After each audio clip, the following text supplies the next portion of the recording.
ಸ್ನೇಹಿತರೆ, ಮೀಡಿಯಾ ಮಾಸ್ಟರ್ಸ್ಗೆ ಸ್ವಾಗತ, ಸುಸ್ವಾಗತ.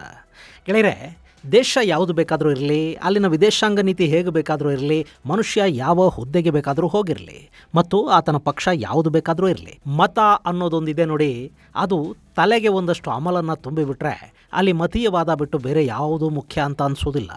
ಈ ಮಾತನ್ನು ಸಾಕಷ್ಟು ಜನ ಸಾಕಷ್ಟು ಬಾರಿ ಹೇಳಿದ್ದಾರೆ. ಆದರೆ ಈಗ ಅದು ಮತ್ತೆ ನಿಜವಾಗ್ತಾ ಇರೋದು ಇಸ್ರೇಲ್ ಮತ್ತು ನ್ಯೂಯಾರ್ಕ್ನ ಹೊಸ ಮೇಯರ್ ವಿಷಯದಲ್ಲಿ.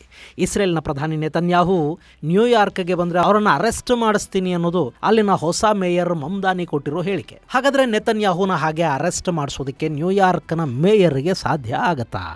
ಮಮದಾನಿ ಹೇಳಿಕೆಗೆ ನೆತನ್ಯಾಹು ಪ್ರತಿಕ್ರಿಯೆ ಏನು? ಜಗತ್ತಿನ ಅತಿ ಪುರಾತನ ಪ್ರಜಾಪ್ರಭುತ್ವ ಅಂತ ಹೇಳ್ಕೊಳ್ಳೋ ಅಮೆರಿಕಾದಲ್ಲಿ ಕೂಡ ಡೆಮೋಕ್ರಸಿ ಅನ್ನೋದು ಕಾಮಿಡಿ ಥರ ಆಗಿ ಹೋಗ್ತಾ ಇದೆಯಾ? ಬನ್ನಿ ನೋಡೋಣ. ಸ್ನೇಹಿತರೆ, ನಿಮ್ಮಲ್ಲಿ ಸಾಕಷ್ಟು ಜನ ಯೂಟ್ಯೂಬ್ ಚಾನಲ್ಗಳನ್ನು ಮಾಡಿರ್ತೀರಿ, ಮಾಡಬೇಕು ಅಂತ ಅಂದ್ಕೊಂಡಿರ್ತೀರಿ. ಆದರೆ ಅವುಗಳನ್ನು ಹೇಗೆ ಮುಂದುವರಿಸಬೇಕು ಅನ್ನೋ ಚಿಂತೆಯಲ್ಲಿರ್ತೀರಿ. ನಿಮಗಾಗಿನೇ ನಾವು ಒಂದು ಯೂಟ್ಯೂಬ್ ತರಬೇತಿ ಕಾರ್ಯಕ್ರಮವನ್ನು ಆಯೋಜಿಸ್ತಾ ಇದ್ದೀವಿ. ಅದರಲ್ಲಿ script writing, voice, camera, channel optimisation, monetisation, ಹಾಗೆ ಆರ್ಟಿಫಿಷಿಯಲ್ ಇಂಟೆಲಿಜೆನ್ಸ್, ಸೆಕ್ಯೂರಿಟಿ, ಹೀಗೆ ನಾನಾ ವಿಷಯಗಳನ್ನು ನೀವು ಕಲಿಯೋದಕ್ಕೆ ಸಾಧ್ಯ ಆಗುತ್ತೆ.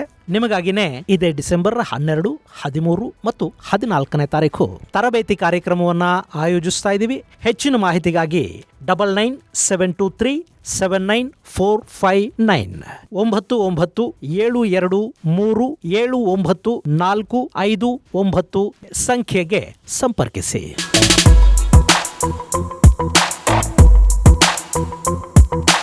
ಗೆಳೆಯರೆ, ಓಟಿಗಾಗಿ ಒಂದಷ್ಟು ಮಾತಾಡೋದು, ನಾಲಿಗೆಯನ್ನು ಬೇಕಾದ ಕಡೆ ಹೊರಳಿಸೋದು, ತುಷ್ಟೀಕರಣ, ಆ ಕ್ಷಣಕ್ಕೆ ಲಾಭ ಆಗೋ ಥರದ ಮಾತುಗಳು, ಇವೆಲ್ಲ ಭಾರತದ ರಾಜಕಾರಣದಲ್ಲಿ ನಾವು ಕಳೆದ 70 ವರ್ಷಗಳಿಂದ ನೋಡ್ತಾ ಬರ್ತಾ ಇದ್ದೀವಿ.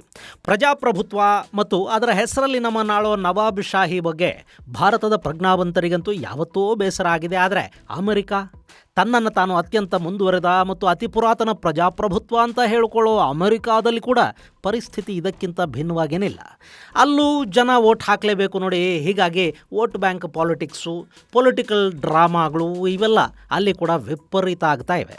ಅದರಲ್ಲೂ ಮೊನ್ನೆ ನ್ಯೂಯಾರ್ಕ್ ಮೇಯರ್ ಚುನಾವಣೆ ಹಾಗೂ ಅದರಲ್ಲಿ ಗೆದ್ದು ಬಂದ ಮಮದಾನಿಯ ಪೊಲಿಟಿಕಲ್ ಸ್ಟಂಟ್ಗಳನ್ನು ನೋಡ್ತಾ ಇದ್ರೆ ಪ್ರಜಾಪ್ರಭುತ್ವ ಅನ್ನೋದೇ ಒಂದು ಡ್ರಾಮಾಬಾಜಿನ ಅಂತ ಅನ್ನಿಸದೇ ಇರೋದಿಲ್ಲ. ಇನ್ನು ಈ ಹೊಸ ಮೇಯರ್ ಮಮದಾನಿ ಇಸ್ರೇಲ್ನ ಪ್ರಧಾನಿಯ ಬಗ್ಗೆ ಹೇಳಿರೋ ಮಾತುಗಳು ಅಮೆರಿಕಾದಲ್ಲೊಂದು ಕಿಚ್ಚನ್ನು ಹಚ್ತಾ ಇವೆ. ಮಾತ್ರ ಅಲ್ಲ, ಮಮದಾನಿಗೆ ಅಮೆರಿಕಾದಲ್ಲಿ ಮತ್ತು ಜಾಗತಿಕವಾಗಿ ಕೂಡ ಇಸ್ಲಾಮಿಕ್ ನಾಯಕನಾಗುವ ಅವಕಾಶಗಳನ್ನು ತೆರೆದಿಡ್ತಾ ಇವೆ. ಗೆಳೆಯರಲ್ಲಿ ನ್ಯೂಯಾರ್ಕ್ ಮೇಯರ್ ಆಗಿ ಆಯ್ಕೆಯಾಗಿರೋ ಜೊಹ್ರಾನ್ ಮಮದಾನಿ ಏನು ಮಾತಾಡಿದ್ದಾರೆ ಅನ್ನೋದನ್ನು ನೋಡೋದಕ್ಕೂ ಮುನ್ನ ಆತನ ಬಗ್ಗೆ ಒಂದಷ್ಟು ಮಾಹಿತಿಯನ್ನು ಕೊಟ್ಟುಬಿಡ್ತೀನಿ. ಜೊಹ್ರಾನ್ ಮಮದಾನಿ ತಾಯಿ ಮೀರಾ ನಾಯರ್ ಒಡಿಸ್ಸಾ ಮೂಲದವರು, ತಂದೆ ಮೆಹಮೂದ್ ಮಮದಾನಿ ಮೂಲತಃ ಗುಜರಾತಿ. ಆದರೆ 1946ರಲ್ಲಿ ಈ ಮೆಹಮೂದ್ ಕುಟುಂಬ ಉಗಾಂಡಾಗೆ ವಲಸೆ ಹೋಗುತ್ತೆ. ಹೀಗಾಗಿ ಮೆಹಮೂದ್ ಮಮದಾನಿ ಉಗಾಂಡ ನಾಗರಿಕ ಅನ್ನಿಸ್ಕೊಳ್ತಾರೆ. ಅಲ್ಲಿ ಇದಿ ಅಮೀನ್ ಏಷ್ಯಾದ ಜನರನ್ನ ಉಗಾಂಡಾದಿಂದ ಹೊರದಬೋದಕ್ಕೆ ಶುರು ಮಾಡಿದಾಗ ಈ ಮೆಹಮೂದ್ ಮಮದಾನಿ ಉಗಾಂಡ ಬಿಟ್ಟು ದಕ್ಷಿಣ ಆಫ್ರಿಕಾಗೆ ಪಲಾಯನ ಮಾಡಬೇಕಾಗತ್ತೆ. ಅಲ್ಲಿಂದ ಆತ ಅಮೆರಿಕಾಗೆ ವಲಸೆ ಬರ್ತಾರೆ. ಇಷ್ಟೆಲ್ಲ ಆಗೋ ಮೊದಲೇ ಈ ಮೀರಾ ನಾಯರ್ ಹಾಗೂ ಮೆಹಮೂದ್ ಮಮದಾನಿಗೆ ಉಗಾಂಡಾದ ಕಾಂಪಾಲಾದಲ್ಲಿ ಈ ಜೊಹ್ರಾನ್ ಮಮದಾನಿ ಜನಿಸಿಯಾಗಿತ್ತು. ಜೊಹ್ರಾನ್ಗೆ 5-6 ವರ್ಷ ಇದ್ದಾಗ ಮೆಹಮೂದ್ ಮಮದಾನಿ ಕುಟುಂಬ ಅಮೆರಿಕಾಗೆ ಬಂತು. ಹೀಗಾಗಿ ಈ ಜೊಹ್ರಾನ್ನ ವಿದ್ಯಾಭ್ಯಾಸ ಅಮೆರಿಕಾದಲ್ಲೇ ಆಯಿತು. ಮುಂದೆ ಡೆಮೊಕ್ರೆಟಿಕ್ ಪಕ್ಷದ ಸಕ್ರಿಯ ಸದಸ್ಯನಾದ ಜೊಹ್ರಾನ್ 2020ರಲ್ಲಿ ನ್ಯೂಯಾರ್ಕ್ ಅಸೆಂಬ್ಲಿಗೆ ಸ್ಪರ್ಧೆ ಮಾಡಿ ಆರಿಸಿ ಬರ್ತಾರೆ. ಈ ವರ್ಷ ಮೇಯರ್ ಚುನಾವಣೆಯಲ್ಲಿ ಕೂಡ ಆರಿಸಿ ಬಂದಿರುವ ಮಮದಾನಿ 2026ರ ಜನವರಿ 1ರಿಂದ ನ್ಯೂಯಾರ್ಕ್ ಮೇಯರ್ ಆಗಿ ಅಧಿಕಾರವನ್ನು ಸ್ವೀಕಾರ ಮಾಡಬೇಕಿದೆ. ತನ್ನನ್ನು ತಾನು ಆಂಟಿ ಫ್ಯಾಸಿಸ್ಟ್ ಅಂತ ಹೇಳ್ಕೊಳ್ಳೋ ಮಮದಾನಿ ಭಾರತ ವಿರೋಧಿ ಅನ್ನೋದರಲ್ಲಿ ಎರಡು ಮಾತಿಲ್ಲ. ಅದರ ಜೊತೆ ಆತ ಹಿಂದೂ ದ್ವೇಷಿ ಕೂಡ. ಅಯೋಧ್ಯೆಯಲ್ಲಿ ರಾಮ ಮಂದಿರ ನಿರ್ಮಾಣ ಆಗೋದನ್ನು ತೀವ್ರವಾಗಿ ವಿರೋಧಿಸಿದವರಲ್ಲಿ ಈತ ಕೂಡ ಒಬ್ಬ. ರಾಮ ಮಂದಿರ ನಿರ್ಮಾಣದ ಮೂಲಕ ಭಾರತದಲ್ಲಿ ಮುಸ್ಲಿಮರ ಮೇಲೆ ದೌರ್ಜನ್ಯ ಮಾಡಲಾಗ್ತಾ ಇದೆ ಅಂತ ಆರೋಪ ಮಾಡಿದ್ದವನು ಮಮದಾನಿ. ಆತನನ್ನು ಅಮೆರಿಕಾದ ಬಲಪಂಥೀಯರು ಇಸ್ಲಾಮಿಕ್ ಕಮ್ಯುನಿಸ್ಟ್ ಅಂತ ಕರೀತಾರೆ. ಆದರೆ ಗೆಳೆಯರೆ, ಇಸ್ಲಾಮಿಕ್ ಕಮ್ಯುನಿಸ್ಟ್ ಅನ್ನೋ ಯಾವ ಪದ ಅಥವಾ ಟರ್ಮ್ ಕೂಡ ಇಲ್ಲ. ಯಾಕೆಂದರೆ ಕಮ್ಯುನಿಸ್ಟ್ ಆದವನು ಯಾವ ಮತಧರ್ಮಗಳಿಗೂ ಅಂಟಿಕೊಳ್ಳೋದಿಲ್ಲ. ಇಸ್ಲಾಮಿಸ್ಟ್ ಆದವನು ಮತವನ್ನು ಬಿಟ್ಟು ಹೊರಬರೋದಕ್ಕೆ ಸಾಧ್ಯ ಆಗೋದಿಲ್ಲ. ಇನ್ನು ಇಸ್ಲಾಮಿಕ್ ಮೂಲಭೂತವಾದಿಗಳು ಅಧಿಕಾರಕ್ಕಾಗಿ ಕಮ್ಯುನಿಸ್ಟರನ್ನು ಹತ್ತಿರಕ್ಕೆ ಬಿಟ್ಕೊಂಡ್ರೂ ಕೂಡ, ಕಮ್ಯುನಿಸ್ಟ್ ವೇಷವನ್ನು ತೊಟ್ಕೊಂಡ್ರೂ ಕೂಡ ಅಧಿಕಾರ ಕೈಗೆ ಬಂದು ಕೂಡಲೇ ಆ ಕಮ್ಯುನಿಸ್ಟರನ್ನು ಕೊಂದು ಹಾಕಿದ ಉದಾಹರಣೆಗಳು ಇರಾನ್ ಸೇರಿದಂತೆ ಸಾಕಷ್ಟು ಕಡೆಗಳಲ್ಲಿ ನಮಗೆ ಕಾಣಸಿಗುತ್ತವೆ. ಹೀಗಾಗಿ ಇಸ್ಲಾಮಿಕ್ ಕಮ್ಯುನಿಸ್ಟ್ ಅನ್ನೋ ಪರಿಕಲ್ಪನೆಯೇ ಸರಿಯಲ್ಲ. ಆದರೂ ಅಮೆರಿಕಾದ ಬಲಪಂಥೀಯರು ಅಂದರೆ ರಿಪಬ್ಲಿಕನ್ನರು ಈ ಮಮದಾನಿಯನ್ನು ಹಾಗೆಲ್ಲ ಕರೆಯೋದು ಉಂಟು. ಇನ್ನು ಮಮದಾನಿ ಡೆಮೊಕ್ರೆಟಿಕ್ ಪ್ರಾಬಲ್ಯದ ನ್ಯೂಯಾರ್ಕ್ ಮೇಯರ್ ಆಗಿ ಆರಿಸಿ ಬಂದಿದ್ದಾರೆ. ಈ ನ್ಯೂಯಾರ್ಕ್ನ ವಿಶೇಷ ಅಂದರೆ ಅಲ್ಲಿ ನಾನಾ ದೇಶಗಳಿಂದ, ಅದರಲ್ಲೂ ಆಫ್ರಿಕಾ ಹಾಗೂ ಏಷ್ಯಾದ ದೇಶಗಳಿಂದ ಬಂದ ವಲಸಿಗರು ಹೆಚ್ಚಿದ್ದಾರೆ. ಡೆಮೊಕ್ರೆಟಿಕ್ಕರ ವಲಸಿಗ ನೀತಿಗಳನ್ನು ಈ ಜನ ಸಹಜವಾಗಿ ಬೆಂಬಲಿಸ್ತಾರೆ. ಹಾಗೆ ಅಮೆರಿಕಾದಲ್ಲೇ ಅತಿ ಹೆಚ್ಚು ಮುಸ್ಲಿಂ ಜನಸಂಖ್ಯೆ ಇರೋದು ಈ ನ್ಯೂಯಾರ್ಕ್ ನಗರದಲ್ಲಿ. ಅಲ್ಲಿನ ಒಟ್ಟು ಜನಸಂಖ್ಯೆಯಲ್ಲಿ 9% ಮುಸ್ಲಿಮರಿದ್ದಾರೆ. ಹೀಗಾಗಿ ಮಮದಾನಿ ಇಲ್ಲಿ ರಿಪಬ್ಲಿಕನ್ ಅಭ್ಯರ್ಥಿಯ ವಿರುದ್ಧ ಸುಲಭವಾಗಿ ಗೆಲುವನ್ನು ತಮ್ಮದಾಗಿಸಿಕೊಳ್ಳೋದಕ್ಕೆ ಸಾಧ್ಯ ಆಯಿತು. ಮತ್ತು ಈ ಗೆಲುವು ಅಮೆರಿಕ ಅಷ್ಟೇ ಅಲ್ಲ, ಜಗತ್ತಿನ ನಾನಾ ಇಸ್ಲಾಮಿಕ್ ದೇಶಗಳ ಸಂಭ್ರಮಕ್ಕೆ ಕೂಡ ಕಾರಣ ಆಯಿತು.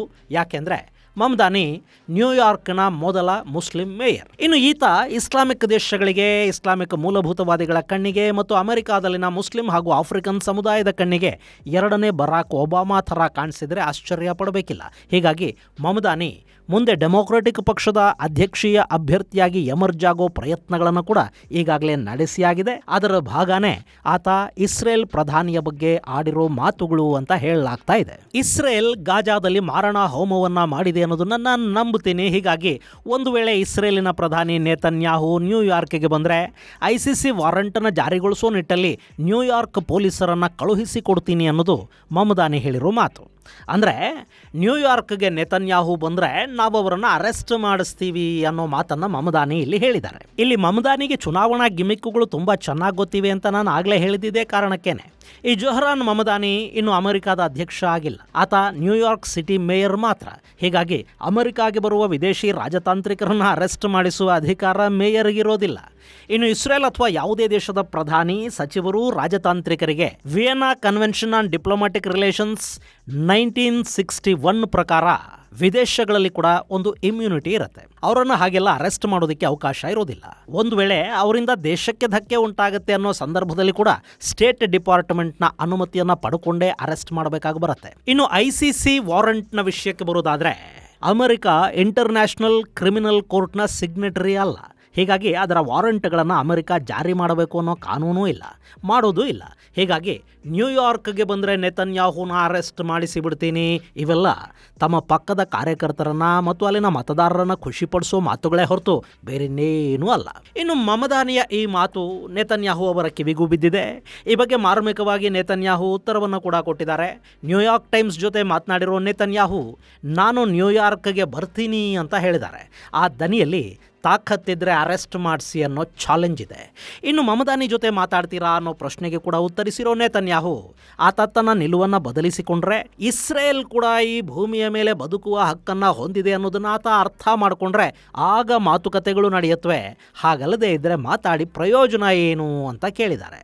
ಈ ಮೂಲಕ ಮಮದಾನಿಗೆ ಮತ್ತು ಅಮೆರಿಕಾದಲ್ಲಿನ ಇನ್ನಿತರರಿಗೆ ಕೂಡ ಒಂದು ಸೂಕ್ಷ್ಮ ಸಂದೇಶವನ್ನು ಕೊಡೋ ಕೆಲಸವನ್ನು ಇಸ್ರೇಲ್ ಪ್ರಧಾನಿ ಮಾಡಿದಂತೆ ಕಾಣ್ತಾ ಇದೆ. ಗೆಳೆಯರೆ, ಇಲ್ಲಿ ಮಮದಾನಿ ಇಸ್ರೇಲ್ ಬಗ್ಗೆ ಹೇಳುವಾಗ ಜೂಯಿಷ್ ಸ್ಟೇಟ್ ಅಂತ ಹೇಳಿದರು ಮತ್ತು ನೇತನ್ಯಾಹು ಕೂಡ ಜೂಯಿಷ್ ಸ್ಟೇಟಿನ ಇರುವಿಕೆಯನ್ನು ವಿರೋಧಿಸುವ ಜನರ ಪಟ್ಟಿಗೆ ಈ ಮಮದಾನಿಯನ್ನು ಸೇರಿಸಿದರು. ಇಲ್ಲಿ ಇಸ್ರೇಲಿಗೆ ಭೂಮಿ ಮೇಲೆ ಇರೋ ಹಕ್ಕು, ಅಧಿಕಾರ ಇಲ್ಲ ಅಂತ ಬಯಸ್ತಾ ಇರೋದು ಯಾರು? ಹಮಾಸ್ ಸೇರಿದಂತೆ ಪ್ಯಾಲೆಸ್ತೀನ್ ಭಾಗದಲ್ಲಿನ ಉಗ್ರ ಮನಸ್ಥಿತಿಯ ಜನ ಹಾಗೂ ಅವರ ವಾದವನ್ನು ನಂಬಿ ಜೂಯಿಷ್ ಫೋಬಿಯಾನ ತಲೆಗೇರಿಸಿಕೊಂಡ ಮೂಲಭೂತವಾದಿಗಳು. ಅಲ್ಲಿ ಪ್ಯಾಲೆಸ್ತೀನ್ ಹಾಗೂ ಇಸ್ರೇಲ್ ಎರಡೂ ಇರಬೇಕು ಅನ್ನೋದನ್ನ ಸಾಕಷ್ಟು ದೇಶಗಳು ಹೇಳ್ತಾ ಇವೆ. ಈ ಬಗ್ಗೆ ಈ ಹಿಂದೆ ಕೂಡ ಯಾಸರ್ ಅರಾಫತ್ ಇದ್ದಾಗ ಇಸ್ರೇಲ್ ಹಾಗೂ ಪ್ಯಾಲೆಸ್ತೀನ್ ನಡುವೆ ಒಂದು ಒಪ್ಪಂದಕ್ಕೆ ಕೂಡ ಸಹಿ ಬೀಳಬೇಕಿತ್ತು, ಆದರೆ ಅದನ್ನು ತಪ್ಪಿಸಿದ್ದೂ ಮೂಲಭೂತವಾದಿಗಳೇ. ಜೋರ್ಡಾನ್ ನದಿಯಿಂದ ಮೆಡಿಟರೇನಿಯನ್ ವರೆಗಿನ ಈ ಇಡೀ ಭೂಪ್ರದೇಶ ಪ್ಯಾಲೆಸ್ತೀನೇ ಆಗಿರಬೇಕು, ಅಲ್ಲಿ ಇಸ್ರೇಲ್ ಇರಲೇಬಾರದು ಅನ್ನೋ ಮನಸ್ಥಿತಿ ಇದೆ ನೋಡಿ. ಇದು 500 ವರ್ಷಗಳ ಹಿಂದೆ ಅಯೋಧ್ಯೆಯಲ್ಲಿ ಮಂದಿರವನ್ನ ಕೆಡವಿ ಒಂದು ಮಸೀದಿ ಕಟ್ಟಿದ್ರು, ಅದು 500 ವರ್ಷಗಳಿಂದ ಅಲ್ಲಿತ್ತು. ಹೀಗಾಗಿ ಮುಂದೆ ಕೂಡ ಅದು ಅಲ್ಲೇ ಇರಬೇಕು ಅನ್ನೋ ಮನಸ್ಥಿತಿಗಿಂತ ಭಿನ್ನ ಏನಲ್ಲ. ಹೇಗೆ 500 ವರ್ಷಗಳಿಗಿಂತಲೂ ಮೊದಲಲ್ಲಿ ಮಸೀದಿ ಇರಲಿಲ್ವೋ, ಮಂದಿರವನ್ನು ಕೆಡವಿ ಅದನ್ನು ಕಟ್ಟಲಾಯಿತೋ, ಹಾಗೆ ಇವತ್ತು ಇಸ್ರೇಲ್ ಅಂತ ಕರೆಸಿಕೊಳ್ಳುವ ಅಥವಾ ಪ್ಯಾಲೆಸ್ತೀನ್ ಅಂತ ಗುರುತಿಸಿಕೊಳ್ಳುವ ಆ ನೆಲದಲ್ಲಿ 7ನೇ ಶತಮಾನಕ್ಕೂ ಮೊದಲು ಇಸ್ಲಾಂ ಅನ್ನೋದು ಇರಲಿಲ್ಲ. ಅಲ್ಲಿಗೆ ಮೊದಲು ಬಂದವರೇ ಯಹೂದಿಗಳು ಮತ್ತು ಕಾಲಾಂತರದಲ್ಲಿ ಅವರ ಮೇಲೆ ನಡೆದ ನಾನಾ ದಾಳಿಗಳ ಪರಿಣಾಮ ಅವರು ಆ ಭೂಪ್ರದೇಶವನ್ನು ಬಿಟ್ಟು ಬೇರೆ ಕಡೆಗೆ ವಲಸೆ ಹೋಗಬೇಕಾಗಿ ಬಂತು. ಈಗ ಮತ್ತವರು ಅಲ್ಲಿಗೆ ಬಂದಿದ್ದಾರೆ, ತಮ್ಮದೇ ಆದ ಒಂದು ದೇಶವನ್ನು ಕಟ್ಟಿಕೊಂಡಿದ್ದಾರೆ. ಈ ಸಂದರ್ಭದಲ್ಲಿ ಅವರು ಅಲ್ಲಿ ಇರಲೇಬಾರದು ಅಂತ ವಾದ ಮಾಡೋದಿದೆಯಲ್ಲ, ಅದು ಖಂಡಿತ ಸ್ವೀಕಾರಾರ್ಹ ಅಲ್ಲ. ಅಲ್ಲಿ ಯಹೂದಿಗಳೂ ಇರಲಿ, ಪ್ಯಾಲೆಸ್ತೀನಿಯರಿಗೆ ಕೂಡ ಅಲ್ಲೊಂದು ದೇಶ ಸಿಗಲಿ ಅನ್ನೋದನ್ನ ಭಾರತ ಸೇರಿದಂತೆ ಸಾಕಷ್ಟು ದೇಶಗಳು ಈ ಹಿಂದಿನಿಂದಲೂ ಹೇಳ್ತಾ ಇವೆ. ಆಗಿದೆ. ಹಿಂದೆ ಇಸ್ರೇಲ್ ಕೂಡ ಇದಕ್ಕೆ ಒಪ್ಪಿಗೆಯನ್ನು ಕೊಟ್ಟಿತ್ತು. ಈಗಲೂ ಅಲ್ಲಿ ಭಯೋತ್ಪಾದನೆ ನಿಂತರೆ ಅದು ಸಾಧ್ಯ ಆಗಬಹುದು. ಸೊ ಇಲ್ಲಿ ಇಸ್ರೇಲಿಗೆ ಭೂಮಿ ಮೇಲಿರುವ ಅಧಿಕಾರ ಮತ್ತು ಬದುಕುವ ಹಕ್ಕು ಎರಡೂ ಇವೆ ಅನ್ನೋದನ್ನು ಅರ್ಥ ಮಾಡ್ಕೋಬೇಕಿರುವುದು ಮೂಲಭೂತವಾದಿಗಳು. ಅಂದರೆ ನೆತನ್ಯಾಹು ಈ ಮಮದಾನಿಯನ್ನು ಮೂಲಭೂತವಾದಿ ಅಂತ ಕರೀತಿದ್ದಾರಾ? ಇದು ಈಗ ಚರ್ಚೆಗೆ ಕಾರಣವಾಗ್ತಾ ಇರೋ ವಿಷಯ. ಇನ್ನು ಇಲ್ಲಿ ಗಮನಿಸಬೇಕಾದ ಮತ್ತೊಂದು ಅಂಶ ಅಂದರೆ ಇಸ್ರೇಲ್ ಮತ್ತು ಗಾಜಾ ನಡುವೆ ಸಂಘರ್ಷ ಶುರುವಾಗಿದ್ದೆ ಡೆಮೊಕ್ರೆಟಿಕರು ಅಮೆರಿಕಾದಲ್ಲಿ ಆಡಳಿತ ನಡೆಸ್ತಾ ಇದ್ದ ದಿನಗಳಲ್ಲಿ. ಅಕ್ಟೋಬರ್ 7, 2023 ದಾಳಿ ಮತ್ತು ಆ ನಂತರದ ಘಟನೆಗಳು ನಡೆದಾಗ ಅಮೆರಿಕಾದಲ್ಲಿ ಬಿಡನ್ ಅಧ್ಯಕ್ಷರಾಗಿದ್ದರು. ಅವರಿದೇ ಮಮದಾನಿಯ ಡೆಮೊಕ್ರೆಟಿಕ್ ಪಕ್ಷಕ್ಕೆ ಸೇರಿದವರು.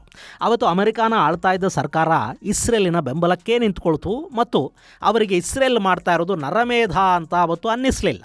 ಅದು ನರಮೇಧ ಅನ್ನೋದು ನಿಜ ಆಗಿದ್ರೆ ಅಥವಾ ಅಮೆರಿಕಾನವತ್ತು ಆಳ್ತಾ ಇದ್ದ ಡೆಮೊಕ್ರೆಟಿಕ್ರಿಗೆ ಹಾಗೆ ಅನಿಸಿದ್ದಿದ್ರೆ ಅದಕ್ಕವರು ಆಯುಧಗಳನ್ನು ಕೊಡ್ತಾ ಇರಲಿಲ್ಲ. ಅವತ್ತು ಆಯುಧಗಳನ್ನು ಕೊಟ್ಟಿದ್ದೇ ಡೆಮೊಕ್ರೆಟಿಕ್ರು ಅಂದಮೇಲೆ ಮಮದಾನಿಯ ಪಕ್ಷದ ನಾಯಕರು ಅಲ್ಲಿ ತಪ್ಪಿತಸ್ಥರಲ್ವೇ? ಇನ್ನು ಅವತ್ತು ತಮ್ಮ ಸರ್ಕಾರದ ಈ ನಿಲುವನ್ನು ಮಮದಾನಿ ಖಂಡಿಸಿದ್ರಾ? ಈಗ ಯಾಕೆ ಮಾತಾಡ್ತಾ ಇದ್ದಾರೆ? ಸಿಂಪಲ್, ಇದನ್ನು ರಾಜಕೀಯ ಅಂತ ಕರೀತಾರೆ. ಇವತ್ತು ಅಲ್ಲಿ ಡೆಮೊಕ್ರೆಟಿಕ್ರು ಅಧಿಕಾರದಲ್ಲಿಲ್ಲ. ಇನ್ನು ಮಮದಾನಿಗೆ ಅಮೆರಿಕಾದ ಮುಸ್ಲಿಂ ಹಾಗೂ ಸೆಕ್ಯುಲರ್ ನಾಯಕ ಆಗಬೇಕಿದೆ. ಜೊತೆಗೆ ಜಾಗತಿಕ ಮುಸ್ಲಿಂ ನಾಯಕನಾಗಿ ಎಮರ್ಜ್ ಆಗೋ ಮಹತ್ವಾಕಾಂಕ್ಷೆ ಕೂಡ ಇದೆ. ಯಹೂದಿಗಳನ್ನು ವಿರೋಧಿಸಿ ಮಾತನಾಡಿದರೆ, ಇಸ್ಲಾಮಿನ ಪರ ದೊಡ್ಡ ಮಟ್ಟದಲ್ಲಿ ಧ್ವನಿ ಎತ್ತಿದ್ರೆ ತನ್ನನ್ನು ಸೆಕ್ಯುಲರ್ ನಾಯಕ ಅಂತ ಜಗತ್ತು ಭಾವಿಸುತ್ತೆ ಮತ್ತು ಒಂದು ದೊಡ್ಡ ವೋಟ್ ಬ್ಯಾಂಕ್ ಅಮೆರಿಕಾದಲ್ಲಿ ತನ್ನ ಕೈಗೆ ಸಿಗುತ್ತೆ ಅಂತ ಮಮದಾನಿ ಯೋಚನೆ ಮಾಡ್ತಾ ಇರೋ ಹಾಗಿದೆ. ಅಮೆರಿಕಾದ ಒಟ್ಟು ಜನಸಂಖ್ಯೆ 35 ಕೋಟಿಯನ್ನು ಮೀರುತ್ತೆ. ಅದರಲ್ಲಿ 67% ಕ್ರೈಸ್ತರಿದ್ದಾರೆ. 22%ನಷ್ಟು ಯಾವುದೇ ಮತಧರ್ಮಗಳ ಜೊತೆ ಗುರುತಿಸಿಕೊಳ್ಳದ ಜನ ಇದ್ದಾರೆ. ಹಾಗೆಯೇ ಅಲ್ಲಿ 2% ಯಹೂದಿಗಳಿದ್ದರೆ ಮತ್ತೆ 2% ಮುಸ್ಲಿಮರಿದ್ದಾರೆ.